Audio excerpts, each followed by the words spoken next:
Tuossa toissa iltana mä otin tämän raamatun ja mä ajattelin, että mitähän mä täällä Jaanteen kanssa, ja mä aloin lukemaan tätä vanhaa tuttua psalmia. Ja tämä 103, että kiitä Herraa minun sieluni. Ja kaikki mitä minussa on, hänen pyhää nimensä. Kiitä Herraa minun sieluni. Äläkä unohda mitä hyvää hän on sinulle tehnyt. Ja sitten mä pääsin tähän ja mä oikein sanoin itselleni, että kiitä Mirja Herraa. Kiitä minun sieluni Herraa.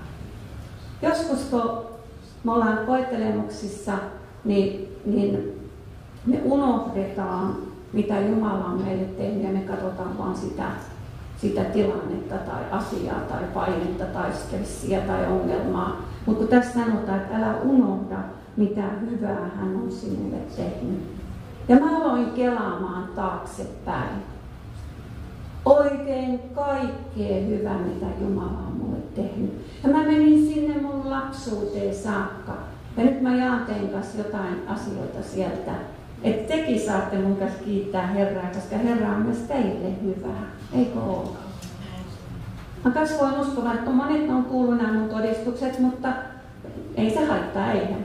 Itse asiassa Esa mulle tuossa sanoi, että kerropa se miten se sai kuulun sun isä. Ja mä ajattelin, että mä just toispäivänä ajattelin, että mä jaan sen. Ja kiitos Herralle. Ja mä oon kasvanut uskovaiskodissa ja syntynyt tuolla Itä-Suomessa 5 kilometriä Venäjän rajalta Imatran kupeessa. Ja mun isä ja äiti oli jo uskossa, oli tullut uskoon luterilaisen kirkon nuorisoherätys sodan jälkeen. Ja he niissä piireissä tapasi toisensa ja sitten siirtyi myöhemmin helluntai-seurakuntaan, kotiseurakunnan löysivät. Sitten mä olin jo lähes 7-vuotiainen, kun mun isä sairastui tosi vakavasti. Mä muistan, kun hän yritti nousta sohvalta ylös, niin hän kaatui lattialle. Ja sitten ambulanssi kutsuttiin ja hänet vietiin Lappeenrannan keskussairaalaan ja sieltä tuli äidille soitto sitten, että 2-3 päivää on elon aikaa isällä. Hänellä oli mennyt, siellä käytiin kokeita ja hän sanoi, että hänen keskikorvista oli mennyt tulehdus aivoihin ja se oli levinnyt niin, että ne ei saa enää sitä pysäytettyä. Ja kenties silloin kun mä oon ollut 7-vuotinen, niin on ollut ehkä lääketiedekään jo niin pitkällä. Mutta joka tapauksessa ja ne sanoivat, että he leikkaa ne keskikorvat pois ja otti ihon siirron täältä jaloista ja poisti kaikki kuuloluut ja kaikki. Eli jää tyhjät ontelot ja jäävät odottamaan, että Yrjö Kivimäki lähtee. Ja isän puolesta rukoiltiin seurakunnassa ja siellä oli semmoinen iäkäs kun Aati Kuitunen, hän kävi sairaita katsomassa seurakunnassa ja Jumala oli antanut hänelle ihan semmoisen lahjan, että hän rukoili sairaiden puolesta. Ja Aati oli isän ystävä ja kävi meille joskus kylässäkin ja Aati meni katsomaan isää. Ja isä sanoi, että hän tiesi, että se Aati oli siinä vieressä, koska näki hän, mutta eihän hän kuullut mitä Aati rukoili. Mutta hän tiesi, että Aati rukoili ja sitten se lähti pois ja tuli toisen kerran. Isä sanoi, koska isä oli umpikuuro, tietenkin kun kuuloluut oli poistettu, hän oli puolitajuton ja makasi siinä sängyssä semmoisissa tulehduksissa. Ja isä sanoi toisen kerran, kun Aati lähti ja pani sen oven kiinni, niin samassa helähti hänen korviin täydellinen kuulo, missä ei ole mitään kuuloluita edes jäljellä, ei mitään, tyhjät ontelot. Ja isä, voitte kuvitella, jos sä makaat puolitajuttomana siinä vaan sängyllä näin ja et kuule mitä ne yhtäkkiä bang. Isä säikähti niin hirveästi, että hän soitti hätäkelloa ja hoitaja tulee katsomaan ja isä sanoi, että voisit sä antaa mulle pumpulia, että mä kuulen liian hyvin. Niin hoitaja varmaan luuli, että nyt Yrjö Kivimäki on taivaan porteilla ja alkaa kuulemaan jotakin. Mutta ei, isä nousi ylös ja mä muistan, kun hän pääsi kotiin ja sitten kun hän kävi lääkärin tarkastuksissa, niin lääkärit aina kuttu hoitajat ja sanoi, tulkaa katsoa tätä miestä, että se on jäänyt henkiin on ihme, mutta se, että hän kuulee korvilla, missä ei mitään ole, niin on vielä suurempi ihme. Ja siinä kun isä oli todella sairaana, ennen tätä Jumalan kohtaamista, niin hän rukoili ja hän pyysi, että Jumala, kun vihollinen oikein kiusasi häntä, että kato, nyt sä oot palvellut Herraa ja sun vaimo odottaa 6 lasta ja ne kaikki joutuu hajalle ja hoidettavaksi. Ja siinä on se sinun Jumalan palvelemisessa, niin kuin vihollinen kiusaa. Mutta isä sanoi, että hän rukoili ja hän sanoi, että Jumala, anna mulle 30 vuotta jatkoaikaa. Että mä näen nämä mun kaikki lapset omilla jaloillaan elämässä eteenpäin. Ja Jumala kohtasi isää, me oltiin Australiassa tasaan 30, tämä oli 59, niin tasaan 30 vuotta myöhemmin, kun isä pääsi jouluksi kotiin silloin, niin isä sairastui ja me ei tiedetty mikä hänellä on, mutta hän menetti sen kuulon. Ja hän joutui sairaalaan ja sitä ennen kuin hän joutui sinne ja menetti kuulon, mä sanoin hänelle, että kun joulu on mennyt ohi, niin mä autan sua papaksi. Hän sanoi, pappa, että eritään sulla oikein hyvä tehokas kuulolaite, niin sä sanoi, että hän ei tarvitse sitä, että hänet otetaan pois. Ja mä en kysynyt edes, kun mä en halunnut kuulla. Mutta isä oli sairaalassa sitten 89 ennen joulua, meni tajuttomaksi, ne sanoi, että se on aivan kuollut. Mutta me rukoiltiin tosi lujaa mun sisarusten kanssa, että hän heräisi sen verran vielä siitä, että me saataisiin sanoa hänelle hyvästi. Ja Jumala antoi isälle jatkoajan, hän havahtui kaikkien yllätykseksi tajuttomuudesta, otettiin hengityskoneesta pois ja me saatiin hyvästellä hänet. Ja uuden vuoden aattona, kun 89 hän nukkui pois. 30 vuotta ja 2 viikkoa. Jumala vastaa rukouksiin. Ei aina niin kuin me pyydetään, mutta hän vastaa. Kun tässä sanottiin, että älä unohda, mitä hyvää hän on sinulle tehnyt. Tämä oli mun lapsuudessa, mutta tässä jatketaan, että hän, joka antaa kaikki sinun syntisi anteeksi ja parantaa kaikki sinun sairautesi. Mä olin noin 12 lähellä 12, kun mä sanoin äitille, että mä haluan seurata Jeesusta ja mä haluan mennä kasteelle. Ja äiti sanoi, että sä oot liian nuori, sä et ymmärrä sitä. Ja mä sanoin, että mä haluan mennä kasteelle ja mä haluan seurata Jeesusta. Ja äiti sanoi, että me kysytään isältä, mitä meidän isä on. Ja isä sanoi, että ei estetä tyttöä, antaa tytön mennä. Ja se oli mun elämäni suurin tapahtuma. Kun mä sanoin, että mä seuraan Jeesusta, mä tunnustin siinä yleisön edessä. Ei se kastevesi mua pelastanut, mutta se oli askel Jeesuksen seuraamisessa, tunnustautumisessa hänen seuraansa. Ja sen jälkeen muutama kuukausi, niin Jeesus täytti mut eka kertaa pyhällä hengellä ja mä sain kielillä puhumisen armolahjan. Mutta ei se siihen jäänyt, vaan Jumala on vastannut, huolehtinut. Ei aina silleen, kun mä oon pyytänyt, mutta hän antaa kaikki sinun ja minun synnit anteeksi. Eikö se ole jotain? Kaikki. Kiusaaks teit koskaan vihollinen, että et voi minkälainen sä oot? Kiusaako? Voi, että sä oot tuommoinen. Eihän Jumalakaan voi sua käyttää, kun sä et tee sitä ja tätä ja tuota ja suorita vähän lisää, niin kuin me suomalaiset on totuttu suorittamaan, eikö ole? Yrittämään. Mutta Jeesus sanoi, että hän antaa kaikki sinun syntisi anteeksi. Kun hän meni ristille ja huuti, että se on täytetty, niin eikö se ollut täytetty? Myös sinun ja minun menneisyyden, tulevaisuuden, tämän hetken syntien puolesta. Ja mitä me tehdään, kun joku on tehnyt mun puolesta jotain? Sanoinko mä, että no en mä tiedä, haluanko mä uskoa ihan varmasti oikein tuohon juttuun? Vai sanonko mä, että Jeesus, mä tarviin saada anteeksi? Tarvitseeko sinun saada tänä päivänä anteeksi uusi elämä Jeesuksessa, Kristuksessa?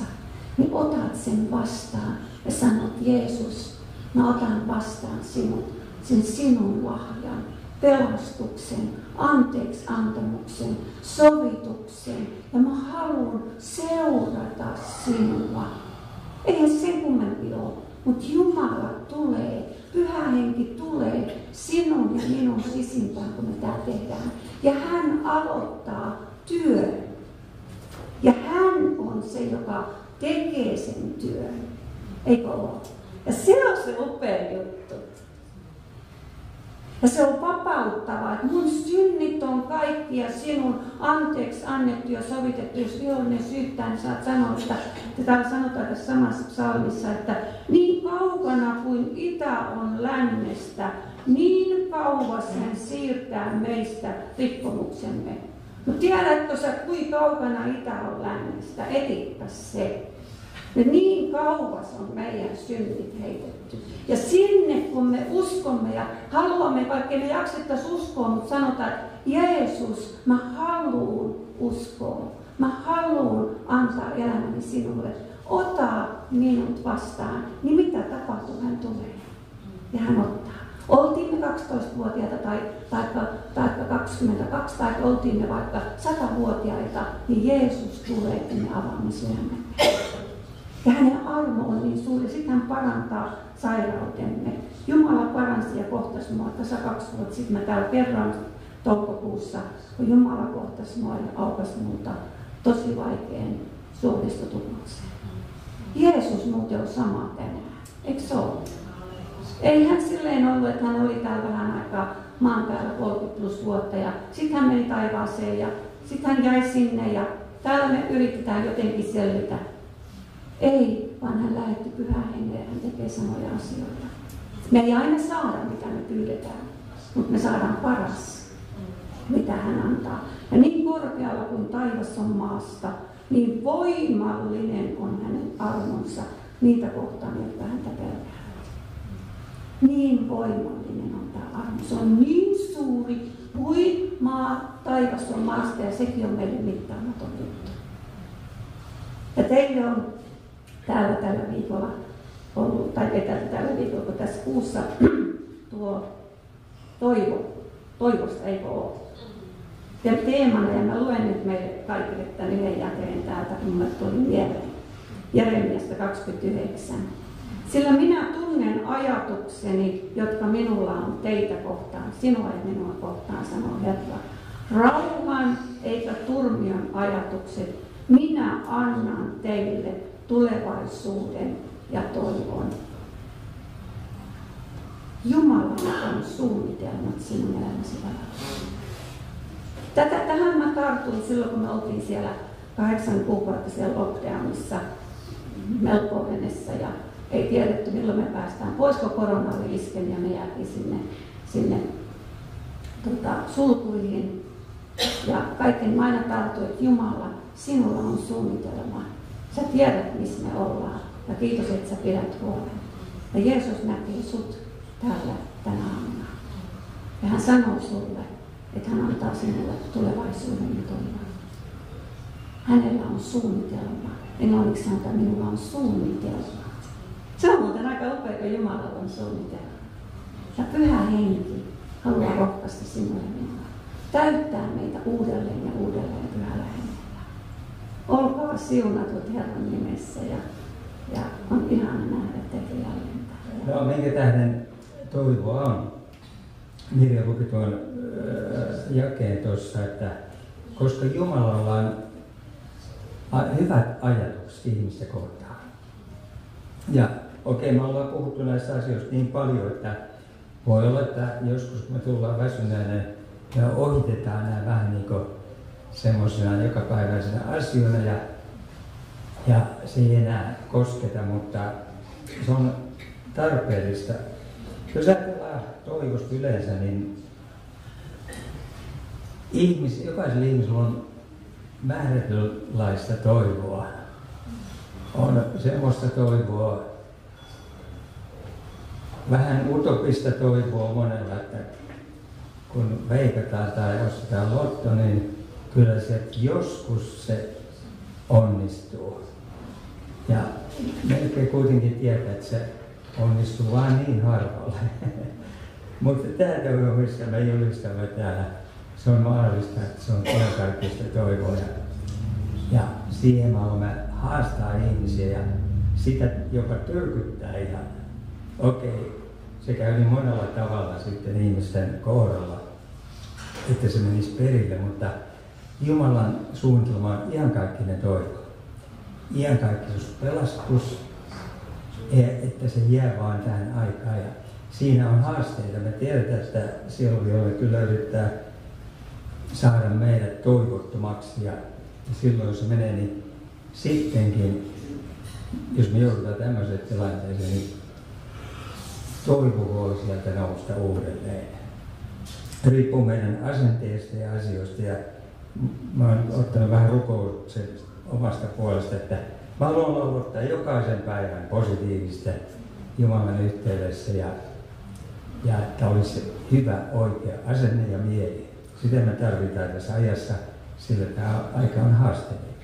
Jokainen aika on haasteellinen, mutta tuolla on, jos me seuraamme uutisia, niin ei kovin paljon meitä nostaa ja kanna, mutta Jumala on jotakin hyvää ja tähän alkuun halusin lukea täältä sananlasku 23, 19 ja 18, vähän niin kuin Nurinperin nämä asiat.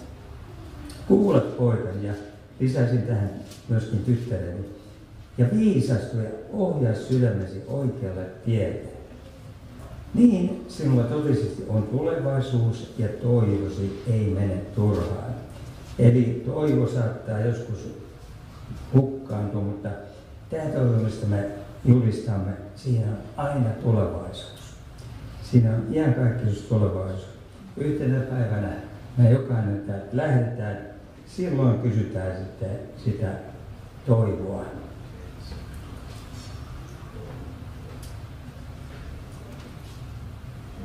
Ja mihin tämä toivo perustuu? 1.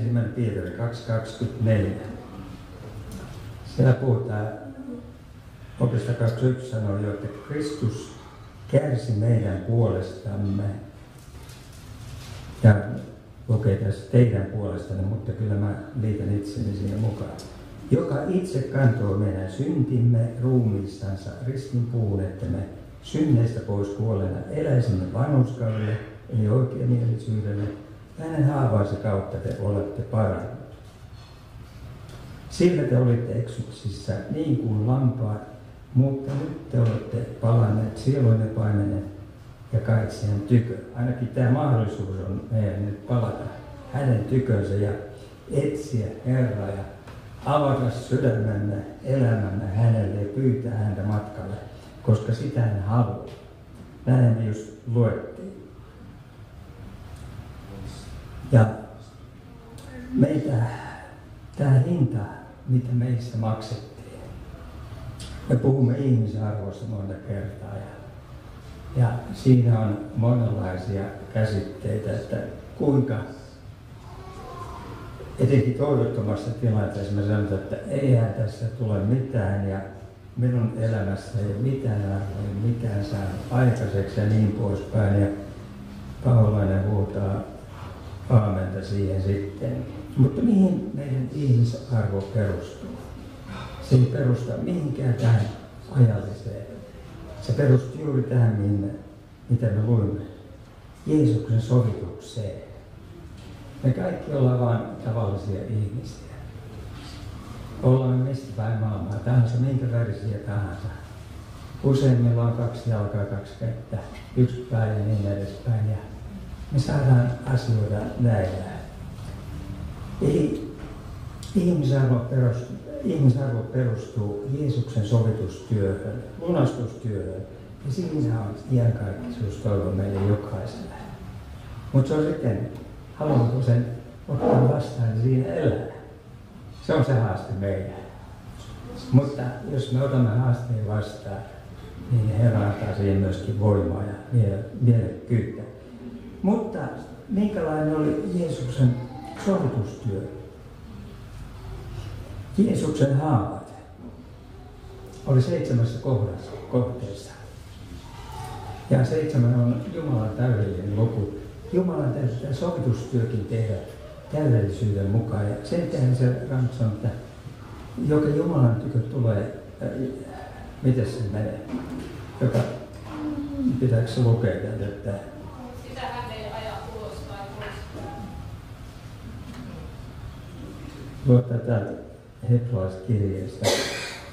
Jos mä nyt muistan, se pitäisi olla 7 ja 20, joku on jäänyt mieleen. Tämä voi Jeesuksen sovituksen, jonka tähden hän myös voi täydellisesti pelastaa ne, jotka hänen kauttansa Jumalan tykö tulevat. Koska hän aina elää rukoilaksi hänen puolestaan, kun hän on sovituksen tehnyt. Hän siirtyy rukoilemaan ihmiskunnan puolesta ihmiskunnan päälle. Eli Jeesuksen haave. Monta kertaa me ajatellaan, että sovitustyötäkin sillä tavalla, vähän niin kuin on sanonta, että mennään puuhun latvasta käsin, ja sehän ei oikein onnistu. Että lunastustyötä, pelastusasiakin monta kertaa, jos yleisesti heittomerkillä pelastamattomassa maailmassa tulistaa, niin se ensimmäiseksi tulee, että minun pitää alkaa tekemään hyviä tekoja ja minun pitää alkaa uskonnolliseksi ja minun pitää tehdä hyviä kaikennäköisiä laupuuden töitä ja mitä kaikkea. Eli se, että minun pitää, että minä perisin.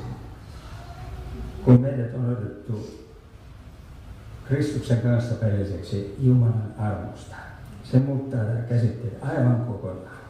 Eli kannattaa mennä ristinpuuhunkin vaan ihan sieltä juuresta ja saada anteeksi hänen nimensä kautta ja lunastyön armosta. Mutta nämä haavat tuolla on tuo kruunu.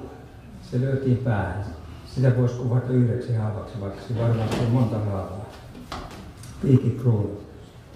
Sitten oli haavat käsissä. Niitä oli 2 kappaletta.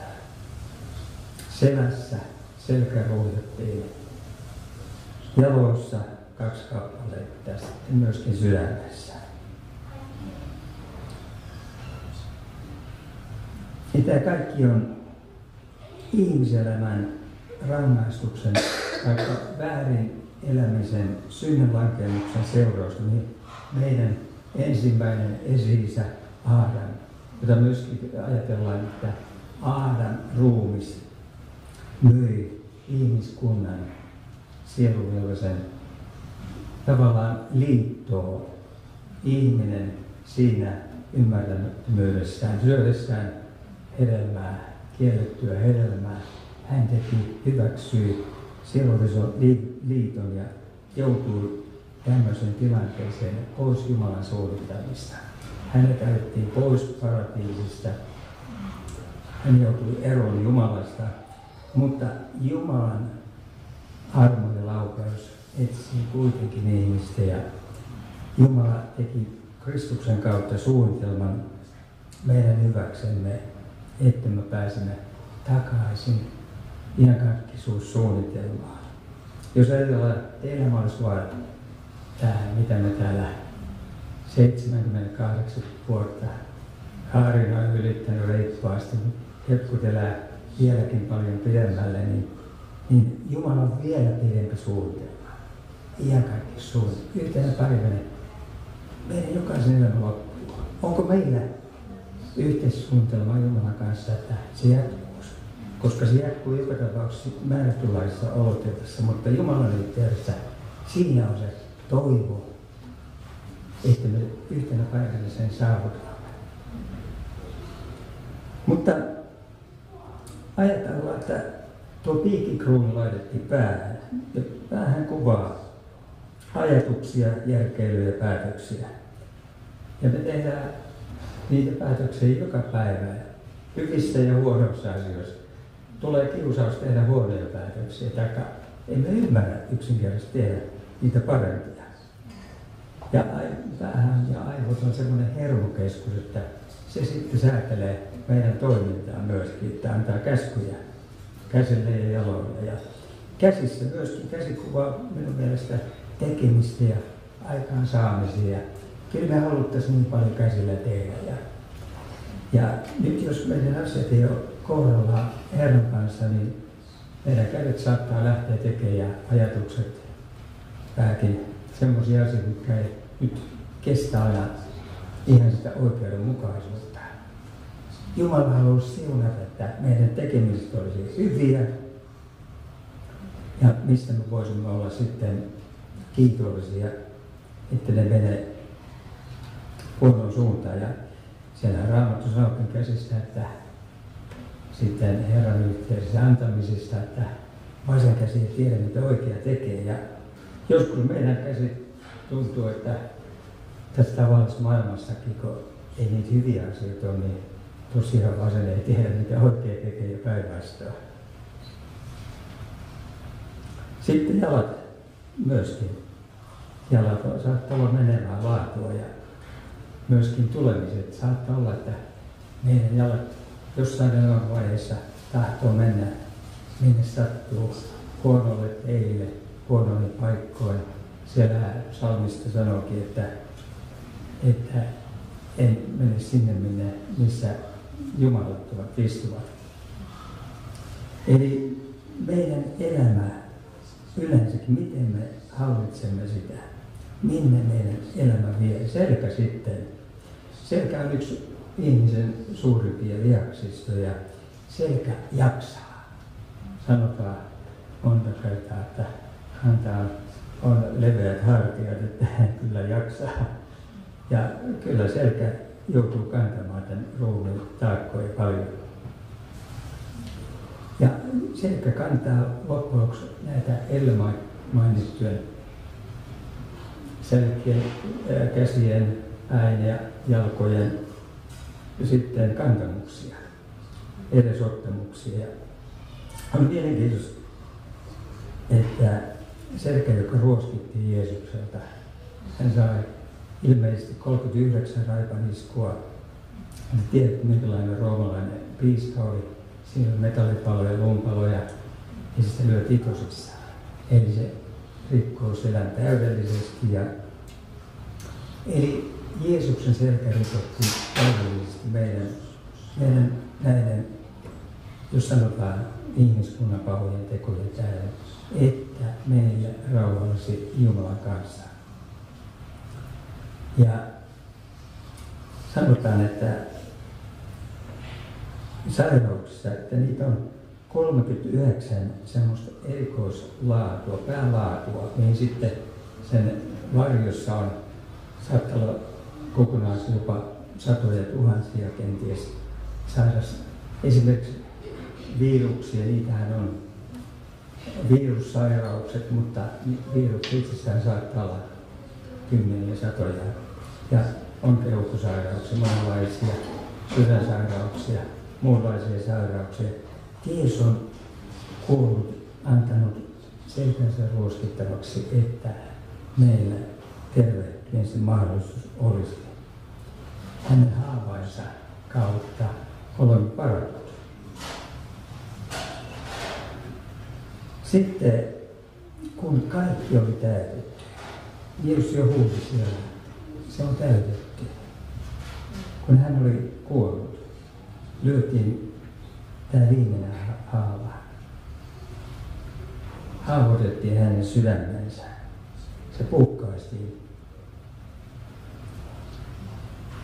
Voisi ajatella, että ehkä sen tähden, ettei langenen ihmisen sydän voisi olla pelastuksen esteenä. Nämä kaikki aikaisemmat asiat, ne oli ulkonaisia, meidän elämäntapoja ja muotoja. Ne saattaa näyttää hyvin onnistuneelta ja hyvin tehdellä kaikessa, mutta sitten kosketellaan sydäntä. Sydän, millainen sydän kuitenkin kaiken keskellä on, koska se on se ratkaiseva tekijä ja se vaikuttaa, mihin ne jalatkin sitten lähtee ja kädet tekevät ja niin edespäin.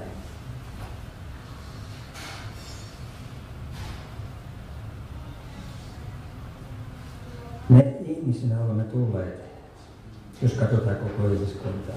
Se ei tarkoita sitä, että mä tässä ruodin kenenkään elämää missään mielessä, vaan tämä koko ihmiskunta on riippuvainen tässä, miten Jumala katsoo meitä. Siellä Raamattu sanoo, että ihmisen parhaimmat teot kuin likainen vaate. Jumala näkee asian tällä tavalla, ilman Kristusta. Ja senkin jälkeen me ollaan armon alla. Meidän tekemiset, minkälaiset niitä tulee, mutta me emme joudu niissä syynalaiseksi, jos meillä on läheinen riippuvaisuus Kristuksesta.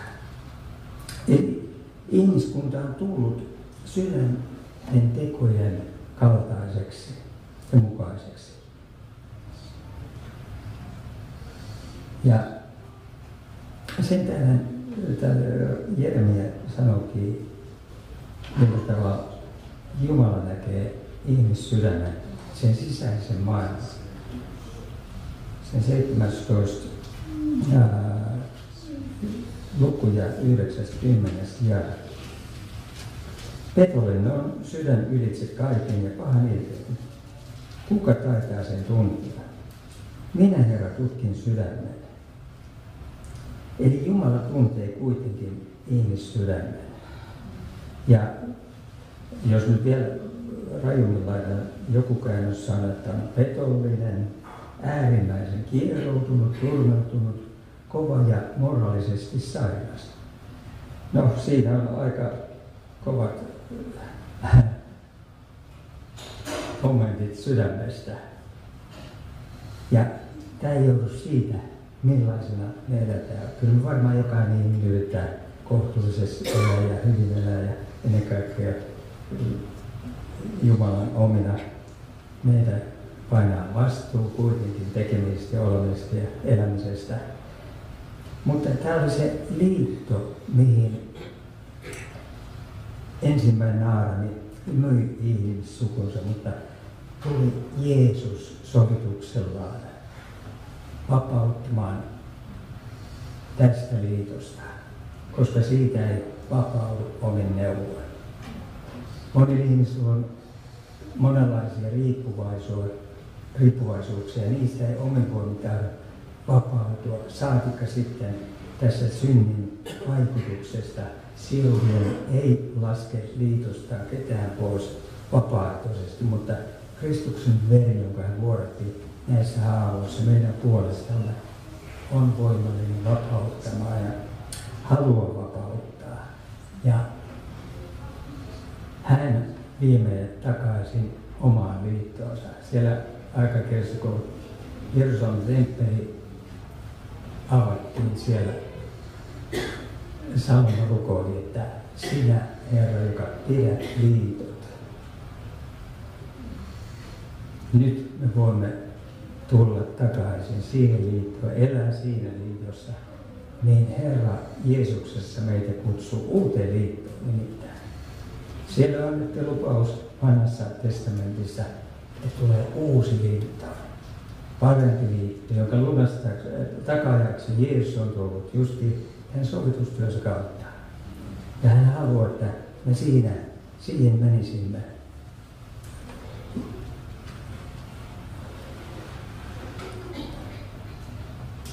Roomalaiskirjeessä sanotaan, on lainalaisuuksia, ne liitotkin on lainalaisuuksia. Ensimmäinen liitto pysyy niin kauan, kun pidettiin se lakipykälä, että ei maisteta siitä, mutta nyt tässä uudessa elämän hengen laki Kristuksessa Jeesuksessa on vapauttanut sinut synnin ja kuoleman laista, mikä oli Aadamissa. Eli meillä on siunatut mahdollisuudet olla ja elää. Mutta sydämestä, koska sydämestä lähtee nämä asiat, niin luetaan vielä sydämestä jotakin. Sananlaskut 4.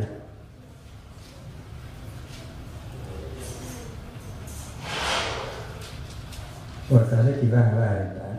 23 ja sen jälkeen 22.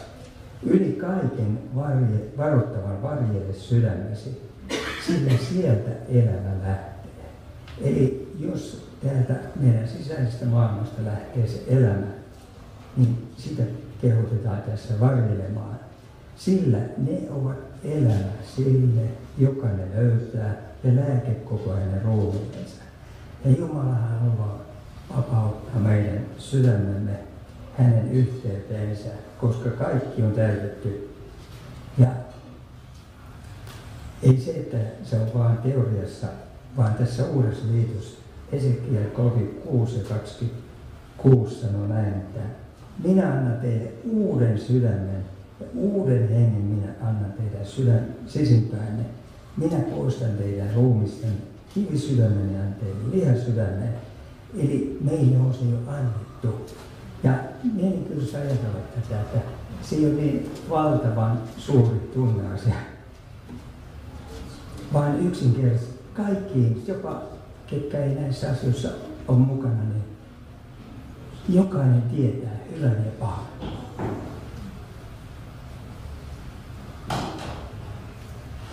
Minä tietoisuuden hyvästä ja pahasta. Jokainen voi päätellä, kumpaa tekee, minne antaa kädet mennä, minne antaa jalat mennä ja niin edespäin, minne antaa sydämen viedä. Ja Jumala haluaa siunata meidän sydämen olotilan niin, tämän hengen uuden olotilan, että meillä on todellakin toivo ja tulevaisuus. Ja me olemme Herran armossa ja kädessä, mutta meillä on haasteita. Lennettiin tänne silloin muutama kuukausi sitten, niin oli pitkä matka kokonaisuudessa 2 eri lupeimaan, 9 tuntia ensin tai mitä siitä tuli, sitten toiset 2-3,5 tuntia yhteensä. Ja katsoin siinä sitten yhden piirretyn elokuvan, kun ei mitään muutakaan, eikä uni tullut, niin siinä oli tämä Tom and Jerry, tiedätte se, Tommi ja Jerry seikkailivat ja Tomin pääaihe onkin, että se ottaa sen Jerryn kiinni ja panee poskeensa. Ja kun se suunnitteli, silloin tuli pikku Tomi sinne ajatuskuplaan ja sillä oli tämä sädekehä päällä ja se yritti sanoa, että älä tee sitä, tee oikein. Ja hetken päässä oli toinen, siellä pikku Jeri, kun sillä on sarvet päässä ja suunnitelma, millä tavalla se saadaan kiinni. Mutta näin meitä haastetaan monta kertaa meidän ajatusmaailmasta. Justiin luimme, että sydämessä lähtee ne ajatukset ja me voimme kuitenkin Jumalan armolla kontrolloida niitä. Ja voimme elää siunattua elämää Jumalan yhteydessä. Merja jo luki tuon hienon Jeremian lupauksen toivosta ja tulevaisuudesta, mutta Tiituskirja 2.11.13 sanoo myös tällä tavalla mahtavasti, sillä Jumalan armo on ilmestynyt pelastukseksi kaikille ihmisille, sinulle, minulle ja kaikille, kenellä vielä on henki, ja kasvattaa meitä, että me hyljetyn jumalattomuuden maailmalliset himot eläisimme siveästi ja vanhurskaasti, jumalisesti nykyisessä maailmana ja ajassa, odottaessamme autuaalisen toivon täyttymistä ja suuren Jumalan vapahtuneen Kristuksen Jeesuksen kirkkauden ilmestymistä. Eli tämä toivo, me tiedämme, että tämä iankaikkeustoivo on tulevaisuudessa, mutta me pidämme sitä voimassa uskon kautta ja sen tähden me menemme tästä eteenpäin ja sen tähden me puhumme ja julistamme ja haluamme tässä yhdessä olla yhteistyössä, koska me olemme nyt täältä Kristusruumista. Me ei ole enää sitä Aaramin ruumista, vaan Kristusruumista ja siellä sanotaan, että hän on koko ruumiinsa vapahtaja. Hän on meidän kaikkien vapahtaja. Hän haluaa siunata, rohkaista, auttaa ja viedä meidät siihen päämäärään, mikä on todellinen elämän tarkoitus. Tämä on vaan pieni hetki täällä. Ihan kaikki se odottaa. Se on luvattu, että se on täydellinen. Mennään tässä yhdessä eteenpäin ja saako Herra teitä siunata ja auttaa kaikessa.